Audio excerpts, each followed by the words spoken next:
solutions to the problems of the West.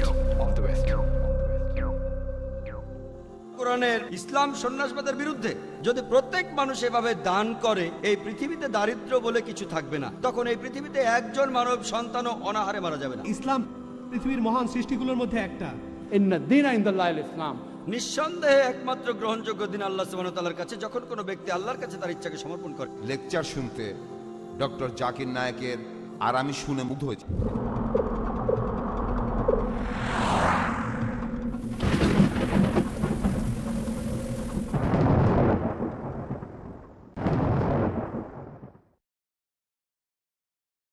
এর পরের প্রশ্নটা এসছে একজন শ্রোতার কাছ থেকে। এখানে রাজ মালহোত্রা প্রশ্ন করেছেন, যদি ইসলাম শান্তির ধর্ম হয়ে থাকে তাহলে এই ধর্ম তরবারি দিয়ে ছড়ানো হয়েছে কেন? ভাই, আপনি প্রশ্ন করেছেন ইসলাম যদি শান্তির ধর্ম হয়ে থাকে তাহলে এটা তরবারি দিয়ে ছড়ানো হয়েছে কেন। ইসলাম শব্দটা এসেছে আরবি শব্দ সালাম থেকে, যার অর্থ শান্তি। এটার আরেকটা অর্থ নিজের ইচ্ছাকে সমর্পণ করা আল্লাহর কাছে, সৃষ্টিকর্তার কাছে। এক কথায় নিজের ইচ্ছাকে আল্লাহ সুবহানাহু ওয়া তাআলার কাছে সমর্পণ করে শান্তি অর্জন করা। তবে আমি আগেও বলেছি যে পৃথিবীর সব মানুষ চায় না যে পৃথিবীতে শান্তি বজায় থাকুক। কিছু সমাজবিরোধী মানুষ নিজেদের সুবিধার জন্য তারা চায় না পৃথিবীতে শান্তি থাকুক, যেমন ডাকাত, বিভিন্ন অপরাধী। যদি শান্তি থাকে তারা বেকার হয়ে যাবে। তাই নিজেদের সুবিধার জন্য কিছু মানুষ চায় না যে পৃথিবীতে শান্তি থাকুক। তাহলে এই লোকগুলোর জন্য শক্তি প্রয়োগ করা প্রয়োজন। এজন্য বিভিন্ন দেশে পুলিশ রয়েছে। তাহলে ইসলাম শান্তির ধর্ম, তবে মাঝে মধ্যে শক্তি প্রয়োগ করতে হতে পারে যাতে সমাজ বিরোধী লোকদের প্রতিরোধ করা যায়। আর ইসলাম তরবারি দিয়ে ছড়ানো হয়েছে এ কথার ভালো উত্তরটা দিয়েছেন ডি লেসি ওলেরি, একজন অমুসলিম ঐতিহাসিক, বিখ্যাত ঐতিহাসিক। তিনি তার বই ইসলাম অ্যাট দ্য ক্রস রোডের 8 নম্বর পৃষ্ঠাে বলেছেন যে ইতিহাসে এটা পরিষ্কার যে মুসলমানদের তরবারি হাতে নিয়ে ইসলাম ছড়ানো আর বিভিন্ন দেশ জয় করার আজগুবি গল্পটা আসলে মিথ্যে ছাড়া আর কিছুই নয়। আর ঐতিহাসিকরা এই মুখরোচক মিথ্যেটার কথা বারবার উল্লেখ করেছেন। ডিলেসি ওলেরি 8 নম্বর পৃষ্ঠায়, বইটার নাম ইসলাম অ্যাট দ্য ক্রস রোড। আমি একটা প্রশ্ন করি, আমরা মুসলিমরা আমরা স্পেন শাসন করেছি প্রায় 800 বছর ধরে। পরবর্তীতে ক্রুসেডরা আসলো, তারা মুসলিমদের তাড়িয়ে দিল। আর সে সময় কোনো মুসলিম প্রকাশ্যে নামাজের জন্য আজান দিতে পারতো না। আমরা শক্তি প্রয়োগ করিনি। আমরা মুসলিমরা আরব দেশগুলো শাসন করেছি প্রায় 1400 বছর ধরে। কিছুদিন ব্রিটিশরা শাসন করেছিল, কিছুদিন ফ্রেঞ্চরা শাসন করেছিল, তবে সব মিলিয়ে মুসলমানরা আরব দেশগুলো শাসন করেছে 1400 বছর ধরে। আপনারা কি জানেন বর্তমানে 1.5 কোটি আরব, তারা সবাই কপ্টিক খ্রিস্টান। কপ্টিক খ্রিস্টান মানে তারা বংশগতভাবেই খ্রিস্টান একেবারে জন্ম থেকে। যদি মুসলিমরা চাইতো সবাইকে তরবারির মুখে মুসলিম বানানো হতো, আমরা সেটা করিনি। এই 1.5 কোটি কপ্টিক খ্রিস্টান এরা সাক্ষ্য দিচ্ছে যে ইসলাম তরবারি দিয়ে ছড়ানো হয়নি। দেখেন ইন্ডিয়ায়, এখানে মুসলিমরা কয়েকশো বছর শাসন করেছে, তরবারি ব্যবহার করিনি। কিছু লোক খারাপ কাজ করে, সেই খারাপ কাজের জন্য তাদের ধর্মকে দোষ দিতে পারেন না। যদি কিছু লোক তাদের ধর্মের কথা না শোনে, আপনি বলতে পারেন না খ্রিস্টান ধর্ম খারাপ, কারণ হিটলার 60 লক্ষ ইহুদি মেরেছে, তাদের পুড়িয়ে মেরেছিল। এজন্য খ্রিস্টান ধর্মকে দোষ দিতে পারেন না। প্রত্যেক গোত্রে কিছু কুলাঙ্গার থাকে। তবে আমরা মুসলিমরা ইন্ডিয়ায় শাসন করেছি কয়েকশো বছর। যদি আমরা চাইতাম তাহলে সব অমুসলিমকে তরবারির মুখে মুসলিম বানাতে পারতাম, আমরা সেটা করিনি। ইন্ডিয়ায় আজকে অমুসলিমের সংখ্যা 80%-এরও বেশি। তারাই শাহাদা দিচ্ছে, তারাই সাক্ষ্য দিচ্ছে। এখানে উপস্থিত অমুসলিম শ্রোতারা সাক্ষ্য দিচ্ছেন যে ইসলাম ধর্ম তরবারি দিয়ে ছড়ানো হয়নি। আপনারা সাক্ষ্য দিচ্ছেন আমরা ক্ষমতায় ছিলাম, আমরা তখন করিনি। ইসলাম সেটা বিশ্বাস করে না। আজকে পৃথিবীর যে দেশে সবচেয়ে বেশি মুসলমান সেটা হলো ইন্দোনেশিয়া। কোন মুসলিম আর্মি সেখানে গিয়েছিল? কোন মুসলিম আর্মি মালয়েশিয়ায় গিয়েছিল যেখানে 55% লোক মুসলমান? কোন মুসলিম আর্মি আফ্রিকার পূর্ব উপকূলে গিয়েছিল? কোন মুসলিম আর্মি? কোন তরবারি? থমাস কার্লাইনের উত্তর দিয়েছেন। থমাস কার্লাইন তার বইতে লিখেছেন হিরোজ অ্যান্ড হিরো ওয়ারশিপ যে আগে তো তরবারি থাকতে হবে, তাহলে হয়তো কিছু কাজ হতে পারে যদি তরবারি ব্যবহার করেন। প্রত্যেক নতুন চিন্তা প্রথমে শুরু হয় একজনের মনে। একজন মানুষ সারা পৃথিবীর মানুষের বিরুদ্ধে হয়তো কিছু কাজ হতে পারে যদি তরবারি ব্যবহার করে ধর্ম প্রচার করেন। কোন তরবারি? লোহার তরবারি থাকলেও আপনি ব্যবহার করতে পারবেন না। লোহার তরবারি দিয়ে আপনার কোনো কাজই হবে না। সূরা বাকারার 256 নম্বর আয়াতে আছে, লা ইকরাহ ফিদ্দিন। দিন সম্পর্কে জোর জবরদস্তি নেই, ভ্রান্ত হইতে সত্য সুস্পষ্ট হইয়াছে। যে মানুষটা আল্লাহর পথের রশি ধরে আর শয়তানকে ত্যাগ করে, সেই মানুষটা তখন ধরে সবচেয়ে শক্তিশালী সেই রশি, যেটা কখনোই ছিঁড়বে না। যে মানুষটা আল্লাহকে বিশ্বাস করে, আল্লাহ তাকে অন্ধকার থেকে আলোতে নিয়ে আসবেন, আর যে মানুষটা শয়তানকে বিশ্বাস করে, সে তাকে আলো থেকে অন্ধকারে নিয়ে যাবেন। কোন তরবারি? বুদ্ধির তরবারি। পবিত্র কোরআনে সূরা নেহালের 125 নম্বর আয়াতে উল্লেখ আছে, উদু ইলা সাবিলি রাব্বিকা বিল হিকমা ওয়াল মাউযিতিল হাসানা ওয়াজাদিলুম বিল্লাতি আহসান। প্রতিপালকের পথে মানুষকে আহ্বান করো হিকমত ও সদুপদেশ দ্বারা, এবং উহাদের সহিত তর্ক করিবে আর যুক্তি দেখাইবে সবচেয়ে উত্তম পন্থায়। একবার প্লেন ট্রুথ ম্যাগাজিনে একটা খবর এসেছিল, এটা ছিল রিডার্স ডাইজেস্ট অ্যালমাইনাক ইয়ারবুকের 1986 সালের পুনর্মুদ্রণে। সেখানে পৃথিবীর বিভিন্ন ধর্মের অনুসারীদের বৃদ্ধির সংখ্যা ছিল 1934 সাল থেকে 84 সাল পর্যন্ত। এই 50 বছরে 1 নম্বর যে ধর্মের অনুসারী বেশি বেড়েছে সেটা হলো ইসলাম, 235%। 235%। আমি এবার প্রশ্ন করি, কোন যুদ্ধ হয়েছিল 1934 সাল থেকে 1984 সালের মধ্যে, যাতে লক্ষ লক্ষ মুসলিম ইসলাম গ্রহণ করেছে? কোন যুদ্ধ আপনারা জানেন? আমেরিকায় যে ধর্মের প্রসার সবচেয়ে বেশি সেটা ইসলাম। কারা এখন তরবারের মুখে আমেরিকানদের মুসলমান বানাচ্ছে? ইউরোপে যে ধর্মের প্রসার সবচেয়ে বেশি সেটা ইসলাম। কারা তাদের তরবারের মুখে মুসলমান বানাচ্ছে? পবিত্র কোরআনে এর উত্তর আছে 3টি জায়গায়। আছে সূরা তাওবার 33 নম্বর আয়াতে, সূরা সাফের 9 নম্বর আয়াতে উল্লেখ আছে, আর সূরা ফাতার 28 নম্বর আয়াতে পবিত্র কোরআন বলছে, ওয়াল্লাযী আরসালা রাসূলাহু বিল হুদা ওয়া দীনিল হক লিইয়ুযহিরাহু আলা দীনি কুল্লি ওয়া কাফা বিল্লাহি শাহিদা ওয়া কারিয়াল মুশরিকুন। তিনি তাহার রাসূলকে প্রেরণ করিয়াছেন সত্য দিন সহ, পথনির্দেশ সহ, যাহাতে ইহা অন্য সমস্ত দিনের উপরে থাকে, সব ইজমের উপরে থাকে, ইসলাম সবগুলো ধর্মের উপরে থাকে, সবার চেয়ে সেরা, সবার উপরে থাকে, কুল্লে। আর সাক্ষী হিসেবে আল্লাহ যথেষ্ট। আর আমি এই প্রশ্নের উত্তরটা শেষ করবো অ্যাডাম পিয়ারসনের একটা উদ্ধৃতি দিয়ে। ডক্টর অ্যাডাম পিয়ারসন বলেছেন যে যারা ভয় পায় যে একদিন পারমাণবিক বোমা আরবদের হাতে চলে যাবে, তারা এটা বুঝতে পারছে না যে ইসলামের বোমা পৃথিবীতে অনেক আগেই পড়ে গেছে। এটা পড়েছে যেদিন নবী মুহাম্মদ সাল্লাল্লাহু আলাইহি সাল্লাম জন্মগ্রহণ করেছেন। এবারে প্রশ্ন করেছেন ভাই সুনীল ইয়াস, যখন ইসলাম সার্বজনীন ভ্রাতৃত্বের কথা বলছে তখন মুসলমানরা কেন বিভিন্ন ভাগে বিভক্ত? এবারের প্রশ্নটা হলো, যখন ইসলাম সর্বজনীন ভ্রাতৃত্বের কথা বলছে তখন মুসলমানরা কেন বিভিন্ন ভাগে বিভক্ত?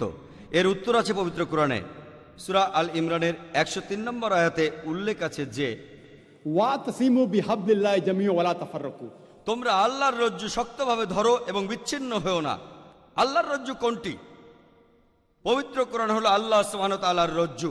বলা হয়েছে যে মুসলমানরা আল্লাহর রজ্জু শক্তভাবে ধরবে, পবিত্র কোরআন আর সহিহ হাদিস। আর এখানে বিচ্ছিন্ন হওয়া চলবে না। আর আমি আগেও বলেছি যে পবিত্র কোরআনে সূরা আল আনামের 159 নম্বর আয়াতে উল্লেখ আছে, যদি কেউ দিনকে বিভক্ত করে বিভিন্ন দলে, তাহাদের দায়িত্ব তোমার নয়, আল্লাহ তাহাদিগকে অবহিত করিবেন তাহাদের কৃতকর্ম সম্বন্ধে। তার অর্থ ইসলাম ধর্মকে বিভিন্ন ভাগে বিভক্ত করা সবসময় নিষেধ করা হয়েছে। তবে যদি কোনো মুসলমানকে জিজ্ঞেস করেন আপনি কি, কেউ বলবে আমি হানাফি, কেউ বলবে মাশাফি, কেউ বলবে হামলি, কেউ বলবে মালিকি। আমাদের প্রিয় নবী কি ছিলেন? তিনি মাশাফি নাকি হামলি নাকি মালিকি? তিনি কি ছিলেন? তিনি ছিলেন মুসলমান। পবিত্র কোরআনে সূরা আল ইমরানের 52 নম্বর আয়াতে উল্লেখ আছে যে ঈসা আলাইহিস সালাম মুসলিম ছিলেন। পবিত্র কোরআনে সূরা আল ইমরানের 67 নম্বর আয়াতে উল্লেখ আছে ইব্রাহিম আলাইহিস সালাম মুসলিম ছিলেন। আর প্রিয় নবী কি ছিলেন? তিনিও মুসলিম ছিলেন। পবিত্র কোরআনে সূরা ফুসিলাতে 33 নম্বর আয়াতে উল্লেখ আছে যে, ওয়ামান হাসানু ক্বালা মিম্মান দা ইলাল্লাহি ওয়া আমিল সালিহান ক্বালা ইন্নানি মিনাল মুসলিমিন। সেই ব্যক্তি অপেক্ষা কথায় কে উত্তম যে আল্লাহর প্রতি মানুষকে আহ্বান করে, সৎকর্ম করে এবং বলে আমি তো আল্লাহর অনুগতদের অন্তর্ভুক্ত, যারা বলে আমি মুসলিম। তাই কেউ যদি প্রশ্ন করে যে আপনি কি, আপনি বলবেন আমি মুসলিম। আমার কোনো আপত্তি নেই যদি কেউ কোনো মতবাদে বিশ্বাস করে, যে মতবাদগুলো দিয়েছেন বিখ্যাত জ্ঞানী লোক, যেমন আবু হানিফা, ইমাম শাফি, ইমাম মালিক, আহমদ ইবনে হাম্বল।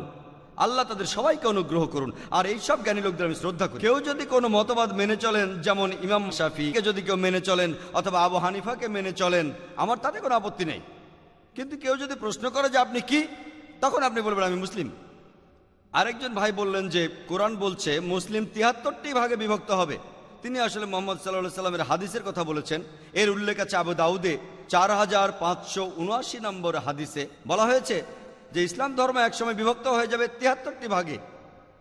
তবে আপনারা যদি মহানবী মোহাম্মদ সাল্লাল্লাহু সাল্লামের কথাগুলো ভালোভাবে খেয়াল করেন, তিনি বলেছেন যে ধর্মটা বিভক্ত হয়ে যাবে। তিনি এটা বলেননি যে এখনই ভাগ করে ফেলুন, তিনি ভবিষ্যৎবাণী করেছেন। যদিও কোরআন বলছে বিভক্ত হও না, মুসলমানরা তবুও বিভক্ত হয়ে যাবে। এছাড়াও আরেকটা হাদিস যেটার উল্লেখ আছে তিরমিজিতে ১৭১ নম্বর হাদিসে, আমাদের নবী বলেছেন মুসলমানরা বিভক্ত হয়ে যাবে ৭৩টি ভাগে, আর একটি দল বাদে এদের সবাই দোজখে যাবে। তখন সাহাবাগণ বললেন, কোন দল? নবী বললেন, সেই দলটি যারা রাসূল আর সাহাবাদের পথে থাকবে, যে দলটি কোরআন আর হাদিস মেনে চলবে। তাই যে লোক কোরআন আর হাদিস মেনে চলে সে ঠিক আছে, ইসলাম বিভক্ত হওয়ায় বিশ্বাস করে না। প্রত্যেকটা মানুষ হলো মুসলিম। যে লোক পবিত্র কোরআন মেনে চলে সে মুসলিম। আর ইসলাম ধর্মকে বিভিন্ন ভাগে বিভক্ত করা এক কথায় নিষিদ্ধ। তাই যদি কোরআন আর হাদিস পড়েন, মুসলমানদের একত্রিত হওয়া উচিত কোরআন হাদিসের উপর ভিত্তি করে। আশা করি উত্তর পেয়েছেন। হ্যাঁ ভাই, এই প্রশ্নোত্তর পর্বের পরে আমাদের প্রধান অতিথি অ্যাডভোকেট হেগডে এবং অ্যাডভোকেট হিঙ্গুরা নিয়ে আমাদের উদ্দেশ্যে কিছু কথা বলবেন। হ্যাঁ ভাই। আমি একজন রিটায়ার্ড টিচার লক্ষণ দোখরাজ গুরুজি। আমার প্রশ্নটা হলো, আমাদের কি করা উচিত সার্বজনীন ভ্রাতৃত্ব বাড়ানোর জন্য? কোন বিষয়টাতে আমাদের বেশি গুরুত্ব দেওয়া উচিত? সেই বিষয়টা কি ধর্ম, নাকি সেটা সমাজবিজ্ঞান, নাকি রাজনীতি? আপনি কি বিষয়টা দয়া করে আমাকে বুঝিয়ে বলবেন? ভাই, আপনি প্রশ্ন করেছেন যে সর্বজনীন ভ্রাতৃত্বের জন্য কোনটার উপর গুরুত্ব দিতে হবে, সেটা কি ধর্ম, নাকি সমাজবিদ্যা, নাকি সেটা রাজনীতি? ভাই, আমি এই বিষয় নিয়েই এতক্ষণ ধরে লেকচার দিলাম। আমি আবারও একই কথাগুলো বলবো না, আমার উত্তরটা একই হয়ে যাবে। সর্বজনীন ভ্রাতৃত্বকে বজায় রাখার জন্য সবগুলো ধর্মের প্রয়োজন হলো একজন সৃষ্টিকর্তায় বিশ্বাস করা, শুধু তাকেই উপাসনা করা, এটাই সবচেয়ে গুরুত্বপূর্ণ। আমি লেকচারও এটা বলেছি, আমার প্রশ্নের উত্তর দিতে গিয়েও এটা বলেছি, আবার এখনো সেটাই বলছি। এখানে গুরুত্বপূর্ণ বিষয়টা সমাজবিদ্যা নয়, রাজনীতিও নয়, এগুলো আরো পরে আসবে। রাজনীতিতে যে ভ্রাতৃত্ব আসে সেটা সীমাবদ্ধ, সমাজবিদ্যাও এখানে সীমাবদ্ধ। এক সৃষ্টিকর্তায় বিশ্বাস করা এটা সর্বজনীন। তিনি মানুষ জাতির সবাইকে সৃষ্টি করেছেন, হোক সে পুরুষ বা নারী, সাদা বা কালো, ধনী বা গরিব। তাই যদি এক সৃষ্টিকর্তায় বিশ্বাস করেন না তার উপাসনা করেন, শুধু সেক্ষেত্রে সর্বজনীন ভ্রাতৃত্ব আসতে পারে। আশা করি উত্তরটা পেয়েছেন। এবারের প্রশ্নটাও এসছে একটা চিরকুটে। প্রভু নামে এক ভাই এখানে বলেছেন পৃথিবীর সব ধর্মই ভালো কথা বলে, তাই একজন মানুষ যে কোনো ধর্ম মানতে পারে, এটা আসলে একই ব্যাপার? এখানে প্রশ্নটা হলো, সব ধর্মই ভালো ভালো কথা বলে, তাই আমরা যে কোনো ধর্ম মানতে পারি, সবগুলোই এক। আমি এই প্রশ্নের প্রথম অংশটার সাথে একমত যে সব ধর্মই মূলত ভালো কাজ করার নির্দেশ দেয়। যেমন ধরুন, সব ধর্মই বলে যে আপনি ডাকাতি করবেন না, কোনো মহিলাকে উত্ত্যক্ত করবেন না, ধর্ষণ করবেন না। হিন্দু ধর্ম এই কথা বলে, খ্রিস্টান ধর্ম এই কথা বলে, ইসলামও একই কথা বলে। তবে ইসলামের সাথে অন্যান্য ধর্মগুলির পার্থক্য হলো যে ইসলাম ভালো কাজ করার নির্দেশ দেওয়া ছাড়াও আপনাকে দেখিয়ে দেয় কিভাবে সেই ভালো কাজগুলো করতে হবে। যেমন সব ধর্মের ভ্রাতৃত্বের কথা বলে, ইসলাম কাগজে কলমে দেখিয়ে দেয়, আপনাকে দেখায় কিভাবে সেটা আপনার দৈনন্দিন জীবনে প্রয়োগ করবেন, সালাহ, হজ ইত্যাদি। তাই ইসলাম ভালো কথা বলার পাশাপাশি আপনাকে দেখিয়ে দেয় কিভাবে আপনি সেগুলো করবেন। এবারের প্রশ্নটাও এসছে একটা চিরকুটে। প্রভু নামে এক ভাই এখানে বলেছেন পৃথিবীর সব ধর্মই ভালো কথা বলে, তাই একজন মানুষ যে কোনো ধর্ম মানতে পারে, এটা আসলে একই ব্যাপার? এখানে প্রশ্নটা হলো, সব ধর্মই ভালো ভালো কথা বলে, তাই আমরা যে কোনো ধর্ম মানতে পারি, সবগুলোই এক। আমি এই প্রশ্নের প্রথম অংশটার সাথে একমত যে সব ধর্মই মূলত ভালো কাজ করার নির্দেশ দেয়। যেমন ধরুন, সব ধর্মই বলে যে আপনি ডাকাতি করবেন না, কোনো মহিলাকে উত্ত্যক্ত করবেন না, ধর্ষণ করবেন না। হিন্দু ধর্ম এই কথা বলে, খ্রিস্টান ধর্ম এই কথা বলে, ইসলামও একই কথা বলে। তবে ইসলামের সাথে অন্যান্য ধর্মগুলির পার্থক্য হলো যে ইসলাম ভালো কাজ করার নির্দেশ দেওয়া ছাড়াও আপনাকে দেখিয়ে দেয় কিভাবে সেই ভালো কাজগুলো করতে হবে। যেমন সব ধর্মের ভ্রাতৃত্বের কথা বলে, ইসলাম কাগজে কলমে দেখিয়ে দেয়, আপনাকে দেখায় কিভাবে সেটা আপনার দৈনন্দিন জীবনে প্রয়োগ করবেন, সালাহ, হজ ইত্যাদি। তাই ইসলাম ভালো কথা বলার পাশাপাশি আপনাকে দেখিয়ে দেয় কিভাবে আপনি সেগুলো করবেন। যেমন ধরুন, হিন্দু ধর্ম বলে ডাকাতি করবেন না, খ্রিস্টান ধর্ম বলে ডাকাতি করবেন না, ইসলাম ধর্ম বলে ডাকাতি করবেন না। তাহলে ইসলামের সাথে অন্যান্য ধর্মগুলোর পার্থক্য কোথায়? ইসলাম আপনাকে দেখায় কিভাবে সেই পরিবেশ তৈরি করবেন যেখানে মানুষ ডাকাতি করবে না। ইসলামে জাকাত নামে একটা বিষয় আছে, সেটা হলো প্রত্যেক ধনী লোক যাদের সম্পত্তি তাদের নিসাবের চাইতে পরিমাণে বেশি 85 গ্রাম সোনা, তাহলে সেই ব্যক্তি তার অতিরিক্ত সম্পদের 2.5% দান করে দেবেন প্রত্যেক হিজরি সালে। যদি প্রত্যেক মানুষ এভাবে দান করে, এই পৃথিবীতে দারিদ্র্য বলে কিছু থাকবে না। তখন এই পৃথিবীতে একজন মানব সন্তানও অনাহারে মারা যাবে না। এরপরে পবিত্র কোরআন বলছে, সূরা মাইদার 38 নম্বর আয়াতে উল্লেখ আছে যে, হোক পুরুষ চোর অথবা নারী চোর, তাহাদের হস্তচ্ছেদন করো, ইহা তাহাদের কৃতকর্মের ফল এবং আল্লাহর পক্ষ হতে আদর্শ দণ্ড। কেউ কেউ হয়তো বলবেন, হাত কেটে ফেলবেন। এই 21 শতাব্দীর আধুনিক যুগে ইসলাম আসলে একটা বর্বর ধর্ম, এটা একটা নিষ্ঠুর আইন। আর আমি জানি যে হাজার হাজার মানুষ চুরি করে, তাহলে আপনি যদি এদের সবার হাত কাটেন, অনেক মানুষেরই হাত থাকবে না। কিন্তু আইনটা এত কঠিন যে যখনই এটা প্রয়োগ করবেন, আর যদি কেউ জানতে পারে যে চুরি করলে তার হাত কাটা যাবে, তখনই তার মাথা থেকে চুরি করার চিন্তাটা উড়ে যাবে। আপনি কি জানেন যে আমেরিকা, যেটা এখন পৃথিবীর সবচেয়ে উন্নত দেশ, দুর্ভাগ্যজনকভাবে এই দেশেই অপরাধের মাত্রা অনেক বেশি, সবচেয়ে বেশি চুরি ডাকাতি হয়। আমি এখন একটা প্রশ্ন করি, যদি আমেরিকা ইসলামিক শরিয়া প্রয়োগ করা হয় যে প্রত্যেক ধনী লোকই জাকাত দেবে, তার অতিরিক্ত সম্পদের 2.5% দান করবে, আর তারপরে যদি কোনো পুরুষ বা মহিলা চুরি করে তাহলে তার হাত কাটা হবে। আমি এখন প্রশ্ন করছি, আমেরিকায় যে পরিমাণ চুরি আর ডাকাতি হচ্ছে, সেটা কি বেড়ে যাবে? সেটা কি একই রকম থাকবে নাকি কমে যাবে? সেটা কমে যাবে। এটাই কার্যকর আইন। ইসলাম শরিয়া প্রয়োগ করলে ফলাফলটা পাবেন। আপনাদের একটা উদাহরণ দেই, যে বেশিরভাগ ধর্মই আমাদের বলে যে কোনো মহিলাকে উত্ত্যক্ত করবে না, কোনো মহিলাকে ধর্ষণ করবে না। হিন্দু ধর্ম এই কথা বলে, খ্রিস্টান ধর্ম এই কথা বলে, ইসলাম ধর্ম একই কথা বলে। তবে ইসলাম আমাদের দেখিয়ে দেয় কিভাবে সেই পরিবেশ তৈরি করতে হবে যেখানে আমাদের কেউ, পুরুষদের কেউ কোনো মহিলাকে উত্ত্যক্ত বা ধর্ষণ করবে না। ইসলামে হিজাব বলে একটা কথা আছে, লোকে শুধু মহিলাদের হিজাবের কথাই বলে। তবে আল্লাহ সুবহানাহু ওয়া তাআলা পবিত্র কোরআনে প্রথমে বলেছেন পুরুষের হিজাবের কথা, তারপর মহিলাদের। পবিত্র কোরআনে সূরা আল-নূরের 30 নম্বর আয়াতে উল্লেখ আছে যে মুমিনদিগকে বলো তারা যেন দৃষ্টি সংযত করে এবং লজ্জাস্থানের হেফাজত করে। যখনই একজন পুরুষ কোনো মহিলার দিকে তাকায়, তার মাথায় যদি কোনো কুচিন্তা আসে, সে তার দৃষ্টি নিচু করবে। একবার আমার এক বন্ধু, মুসলমান বন্ধু, সে একটা মেয়ের দিকে অনেকক্ষণ ধরে তাকিয়েছিল। আমি তাকে বললাম, ভাই তুমি এটা কি করছো?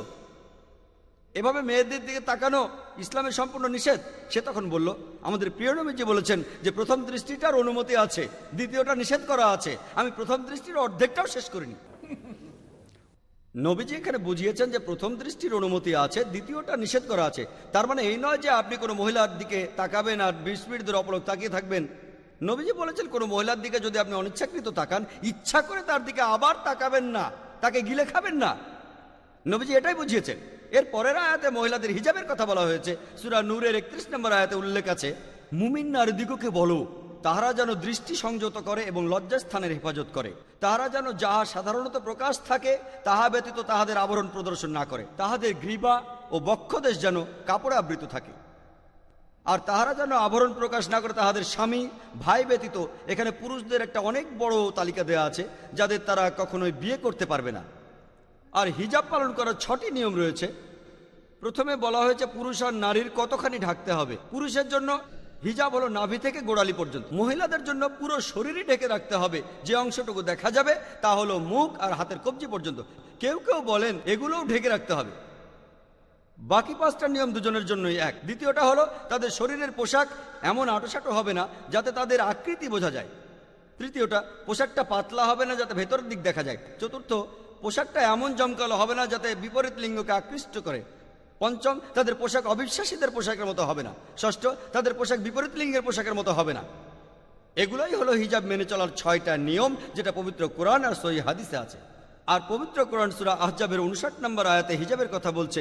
হিজাবের কারণ দেওয়া হয়েছে, বলা হচ্ছে, হে নবী, তোমার স্ত্রী আর কন্যাদের বলো তারা যেন তাহাদের চাদরের কিয়দাংশ নিজেদের উপর টানিয়ে দেয়, ইহাতে তাহাদের চেনা সহজ হইবে, ফলে তাহাদেরকে উত্ত্যক্ত করা হইবে না। কোরআন বলছে মহিলাদের জন্য হিজাবের কথা বলা হয়েছে যাতে করে অন্য কেউ তাদের উত্ত্যক্ত না করে। আর ইসলামিক শরিয়া বলছে যদি কোনো লোক কোনো মহিলাকে ধর্ষণ করে সেই লোককে মৃত্যুদণ্ড দেয়া হবে। লোকে হয়তো বলবে মৃত্যুদণ্ড এই একবিংশ শতাব্দীতে? ইসলাম একটা বর্বর ধর্ম, এটা একটা নিষ্ঠুর আইন, এটা একটা বর্বর ধর্ম। আপনারা জানেন যে আমেরিকা এখন পৃথিবীর সবচেয়ে উন্নত একটা দেশ, আর সেই দেশে অনেক বেশি পরিমাণে ধর্ষণ হয়।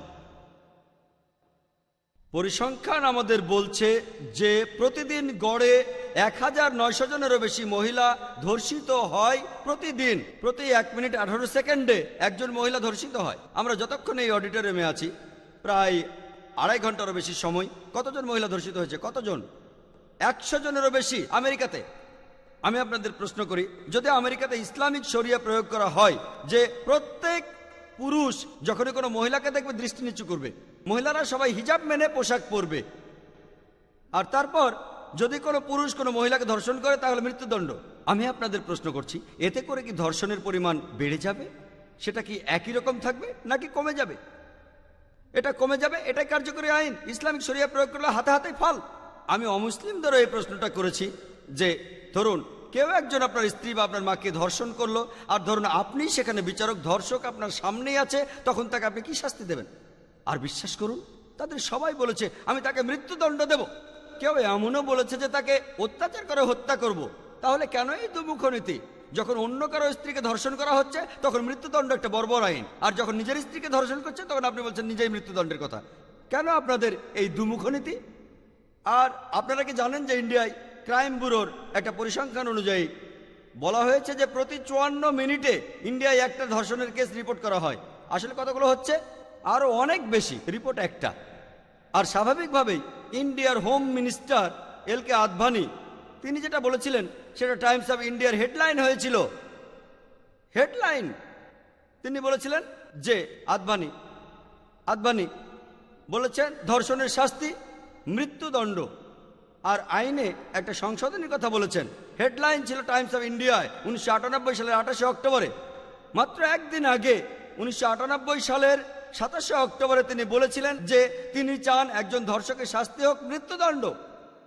আলহামদুলিল্লাহ, ইসলাম যে কথা 1400 বছর আগে বলেছে এলকে আদভানি আজ সে কথাই বলছে, আর আমি তাকে অভিনন্দন জানাই। আমি এখানে পলিটিক্যাল পার্টির কথা বলছি না, আমি পলিটিশিয়ান নই, কিন্তু যদি কেউ সত্যি কথা বলে আমি তাকে অভিনন্দন জানাই। আর এই আইন প্রয়োগ করলে নিশ্চিতভাবে ধর্ষণের পরিমাণ কমে যাবে। হতে পারে এর পরের হোম মিনিস্টার হয়তো ইসলামী হিজাবও পালন করতে বলবে। ইনশাআল্লাহ ইন্ডিয়ায় ধর্ষণ পুরোপুরি বন্ধ হয়ে যাবে। তারা ইসলামের কাছাকাছি আসছে, তাই অভিনন্দন জানাই। تعالوا إلى كلمة سواء بيننا وبينكم। এসো সেই কথায় যাহা আমাদের এবং তোমাদের মধ্যে এক। এলকে আদভানি বুঝতে পেরেছেন যে ইন্ডিয়ায় ধর্ষণের পরিমাণ বেড়ে গেছে, আর তিনি এখানে ঠিকই বলেছেন যে আইনটা একটু সংশোধনী দরকার, আর ধর্ষকের শাস্তি হওয়া উচিত মৃত্যুদণ্ড। আমি এটার পক্ষে, আমি প্রথম ইন্ডিয়ান হিসেবে আপনাকে সমর্থন করছি। তাই যদি ভালোভাবে দেখেন, ইসলাম ভালো কথা বলার পাশাপাশি আপনাকে দেখিয়ে দেয় কিভাবে ভালো জিনিসগুলো অর্জন করতে হবে। সেজন্য আমি বলি যে সব ধর্মগুলির মধ্যে ইসলাম ভালো কথা বলে, আর সেগুলো অর্জনের পথও আপনাকে দেখিয়ে দেয়। আর তাই আমাকে যদি কোনো ধর্ম পালন করতে হয় আমি সেই ধর্ম পালন করব যেটা ভালো কথা বলে আর আমাকে দেখিয়ে দেয় কিভাবে ভালোগুলো অর্জন করতে হবে। এজন্যই পবিত্র কোরআনে সূরা আল ইমরানের 19 নম্বর আয়াতে উল্লেখ আছে, ইন্না দ্বীনা ইনদাল্লাহিল ইসলাম। নিঃসন্দেহে একমাত্র গ্রহণযোগ্য দিন আল্লাহ সুবহানাহু ওয়া তাআলার কাছে যখন কোনো ব্যক্তি আল্লাহর কাছে তার ইচ্ছাকে সমর্পণ করে। তাআলাউ ইলা কালমাতিন সাওয়াইন বাইনানা বাইনাকুম। এসো সেই কথায় যাহা আমাদের এবং তোমাদের মধ্যে এক। প্রথম কথাটা কি? আল্লাহ না'বুদা ইল্লাল্লাহ। আল্লাহ ছাড়া আমরা কারো ইবাদত করি না। শুধুমাত্র একজন সৃষ্টিকর্তাকে বিশ্বাস করাটাই যথেষ্ট নয়, আপনাদের উপাসনা করতে হবে মাত্র একজন সর্বশক্তিমানকে। যদি আপনি একজন